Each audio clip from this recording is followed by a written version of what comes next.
नमस्कार, जय हिंद, जय बिहार। मैं हूं आप सबका दोस्त वकील सह पत्रकार SK Pankaj. Effects of Manish Kashyap यानी मनीष कश्यप के बाहर निकलने का जो असर है उस पर आज हम लोग बात करने वाले हैं।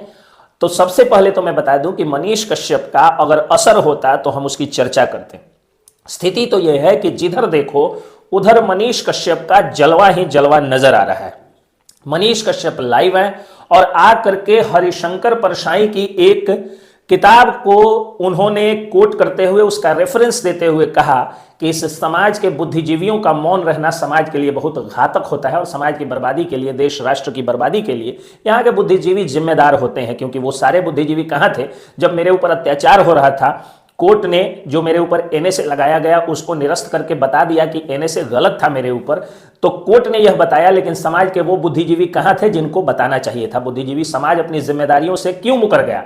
गरीब और मध्यम वर्गीय लोग तो भारी संख्या में, क्या कहे कि ज्यादातर संख्या में, बहुत बड़ी संख्या में मेरे साथ खड़े थे, लेकिन बुद्धिजीवी लोग कहाँ थे। तो बुद्धिजीवियों को इस तरह से उनके जिम्मेदारियों का एहसास दिलाते हुए या यूं कहें कि फटकारते हुए मनीष कश्यप ने जब सवाल पूछा तो मनीष कश्यप ने उसी बीच सुधीर सिंह जो है उनके बारे में भी कहा कि सुधीर भैया को मैं धन्यवाद देता हूं कि आपने मेरी सुरक्षा को लेकर के आवाज उठाया। उन्होंने ये भी कहा कि मैं आपसे आज तक मिला नहीं हूं, लेकिन फिर भी आप अगर मुझे इतना प्यार करते हैं तो मैं आकर के आपसे मिलूंगा, आपके घर पर आकर के आपसे मिलूंगा और मिलकर के आपसे आशीर्वाद लूंगा। हालांकि मनीष कश्यप जी को ये बात मालूम नहीं है, क्योंकि हमारी भी उनसे कोई बातचीत नहीं होती है। वर्ष में एक आध बार कभी बात हो गई तो हो गई, नहीं तो बात होती नहीं। और इन दिनों वो जेल में थे। जब वो जेल में थे तभी, यानी उनके निकलने के लगभग 20-25 दिन पहले सुधीर सिंह मेरे गांव में आए थे। मेरा गांव जो कि पूर्वी चंपारण जिले के मोतिहारी गांधी मैदान के जस्ट बगल में जेल गेट से होते हुए, जेल गेट से महज 500 से 600 मीटर की दूरी पर मजुराहा गाँव में पड़ता है। तो मजुराहा में वो आए थे सुधीर सिंह। तो उस दौरान हम उनको पहचाने और वो मुझे पहचाने और दोनों की बातचीत हुई। तो उन्होंने कहा कि मनीष कश्यप के ऊपर खतरा है, क्योंकि मनीष कश्यप ने जिस तरह से बड़े बड़े लोगों को चैलेंज किया है वो लोग कुछ भी करा सकते हैं। वो लोग आपराधिक मानसिकता के लोग हैं, इसलिए उनको कहिएगा कि सरकार से वो सुरक्षा की मांग करें या मैं भी सुरक्षा की मांग करूंगा। तो मैंने कहा था कि भैया आपसे मैं रिक्वेस्ट करता हूं कि आप ही उनके लिए सुरक्षा की मांग करें, और उन्होंने सुरक्षा की मांग की भी है। तो ये तस्वीरें जो आप देख रहे हैं ये उसी का सबूत है कि मैं उनसे मिला था और उस दौरान उनसे ये बातचीत हुई थी। अभी जो असर हो रहा है, यानी अभी जो इफेक्ट्स ऑफ मनीष कश्यप की हमने बात कही, वो इफेक्ट्स क्या क्या हैं, सबसे पहले इस पर हम चर्चा कर लेते हैं। सबसे पहली बात तो ये कि मनीष कश्यप ने कहा था कि जेल से निकलने के 180 दिन के अंदर सरकार गिरा देंगे और तेजस्वी यादव को सरकार से बाहर कर देंगे। क्योंकि नीतीश कुमार से मेरी कोई दुश्मनी नहीं है या उनका कोई विरोध मैं नहीं करता हूं, इसलिए क्योंकि मैंने भाजपा के राज्य में अगर 5000 वीडियो मैंने बनाया है तो उसमें 4000 वीडियो मैंने भाजपा राज्य में जाकर के भाजपा के शासन व्यवस्था के खिलाफ बनाया है। लेकिन उनकी सहनशीलता कितनी थी, उनकी सहिष्णुता कितनी थी कि उन लोगों ने मुझे जेल नहीं भेजा। और नीतीश कुमार की सरकार में भी मैंने पत्रकारिता शुरू भी किया और मैं सन ऑफ बिहार के रूप में नीतीश कुमार की सरकार में ही फेमस हुआ।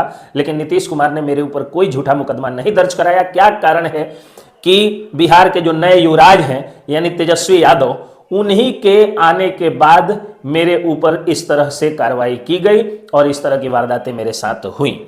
तो ये बात मनीष कश्यप कहते नजर आए और वो कहें कि 180 दिन के अंदर में तेजस्वी यादव को सरकार से निकाल बाहर करेंगे। और देखिए इफेक्ट्स क्या होता है। इफेक्ट यह है कि मनीष कश्यप आज घूमना चालू कर दिए हैं जिले में, हर तरफ, गांव में, हर तरफ जो है वो घूमना चालू कर दिए हैं। और जिस तरह से वो टूटे पुलियों को दिखा रहे हैं, जिस तरह से वो कोहड़ा लेकर के बता रहे हैं कि युवराज को ये मालूम नहीं होगा कि कौन चिड़िया का नाम है, तो उससे क्या है कि तेजस्वी यादव के खिलाफ एक माहौल बनता नजर आ रहा है।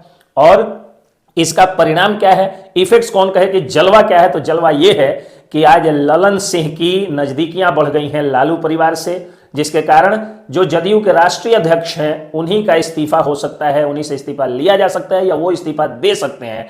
अब अगर वो इस्तीफा ले या दे करके और राजद के साथ जुड़ते हैं तो फिर राजद और जदयू में खटास बढ़ेगी और नीतीश कुमार, जो कि सही बात है कि एक त्यागी और एक बहुत ही अच्छे मुख्यमंत्री हैं, वो परिवारवादी लोगों का साथ छोड़ेंगे और तेजस्वी यादव सरकार से बाहर हो जाएंगे। ऐसी आशा की जा रही है कि सच में 180 दिन मनीष कश्यप के जेल से निकलने के 180 दिन के अंदर में सच में तेजस्वी यादव की सरकार गिर सकती है, तेजस्वी यादव सरकार से बाहर हो सकते हैं। और फिर उन्होंने कहा था कि 2025 में तेजस्वी यादव को सीएम नहीं बनने देंगे। तो जाहिर सी बात है कि 2025 में अगर मनीष कश्यप का इसी तरह से जलवा चलता रहा तो तेजस्वी यादव कतई सीएम नहीं बनेंगे और 180 दिन के अंदर में ही सरकार से वो बाहर भी हो जाएंगे। तो राजनीतिक गलियारों में जिस तरह उथल पुथल मची हुई है, और भी बहुत सारी उथल पुथल है जो मैं बिना प्रमाण के नहीं बोल सकता हूं, लेकिन इन सबके बावजूद अभी सबसे बड़ा जलवा जो देखा जा रहा है मनीष कश्यप का, राजनीति के साथ साथ पत्रकारिता में भी देखा जाता है। हमेशा राजनीतिक विश्लेषण करने वाले, डिबेट करा करके दो मुर्गों को, जिस तरह लखनऊ के नवाब किसी जमाने में मुर्गे लड़ाया करते थे, उस तरह दो पार्टी के प्रवक्ताओं को लड़ाने वाली अंजना ओम कश्यप भी अब बिहारी अस्मिता पर बात कर रही हैं। तो यह भी जलवा कहीं ना कहीं मनीष कश्यप का है, क्योंकि पहले ये लोग, आप याद करिएगा जब पीएम नरेंद्र मोदी ने नीतीश कुमार के डीएनए पर सवाल उठाया था और नीतीश कुमार ने इस डीएनए पर उठे हुए सवाल को जोड़ दिया था बिहारी डीएनए से, तब अंजना ओम कश्यप कुछ नहीं बोली थी। अंजना ओम कश्यप तब भी कुछ नहीं बोली थी जब कहा गया था कि 500 रुपये में बिहारी आते हैं और आकर के 5 लाख का इलाज करा करके दिल्ली से चले जाते हैं। अंजना ओम कश्यप ने तब भी कुछ नहीं बोला था जब बिहारियों के बारे में एक से एक अभद्र टिप्पणियां नेताओं ने की। आज मनीष कश्यप जैसे ही जेल से बाहर निकले हैं कि अंजना ओम कश्यप बिहारियों के बारे में पत्थर उठाते हैं, बोझ उठाते हैं, सारी भाषा जो है वो मनीष कश्यप का नकल कर रही हैं। तो खैर ये अच्छी बात है और ये समय इसी को कहा जाता है, समय कब किसके पक्ष में और किसके विपक्ष में खड़ा हो जाए कोई जानता भी नहीं है।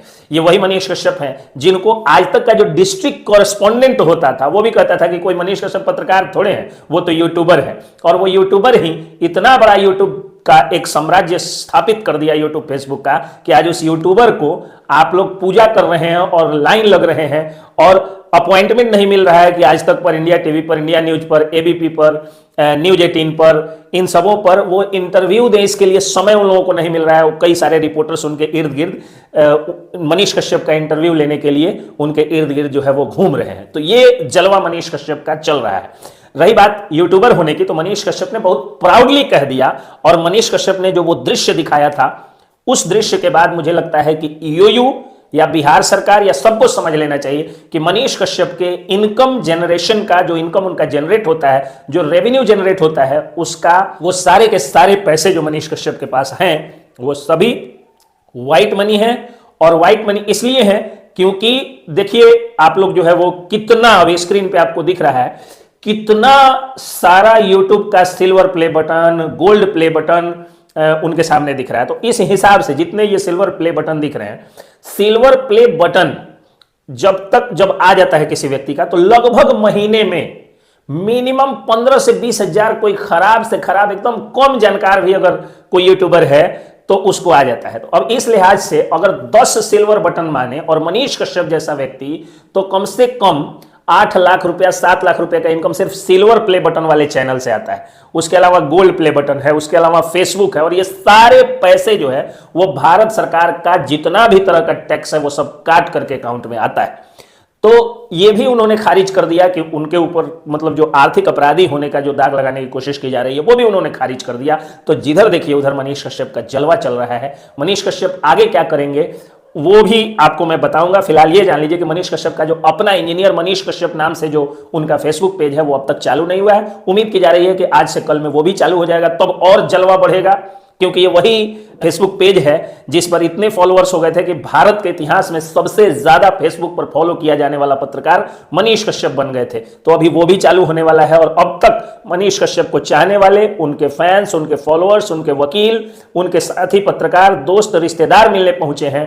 अब बहुत जल्द मनीष कश्यप से बड़े बड़े नेता भी मिलने पहुंचेंगे। आप लोगों ने नायक फिल्म का वो दृश्य याद किया होगा कि जब अनिल कपूर पीटे जाते हैं और हॉस्पिटल से आते हैं तो किस तरह की भीड़ होती है और किस तरह नेता लोग भी उनसे मिलने के लिए लाइन लगाए रहते हैं। ठीक उसी तरह से आज मनीष कश्यप से भी मिलने के लिए लोगों की लाइन लगी हुई है। अभिनेताओं का आना बाकी है जो बहुत जल्द शुरू होगा और बहुत जल्द मनीष कश्यप आपको बड़े बड़े टीवी चैनलों में गेस्ट के रूप में पूजे जाएंगे और गेस्ट के रूप में बैठे हुए भी मिलेंगे। ये जलवा है बिहार के बेटे का और ये शक्ति होती है गरीबों की, मजदूरों की, मजलूमों की, छात्रों की, नौजवानों की, युवाओं की। ये बात धन पशुओं और धन पिशाचों को भले नहीं पच रही होगी, लेकिन गरीबों की शक्ति अब उभर रही है। जय हिंद।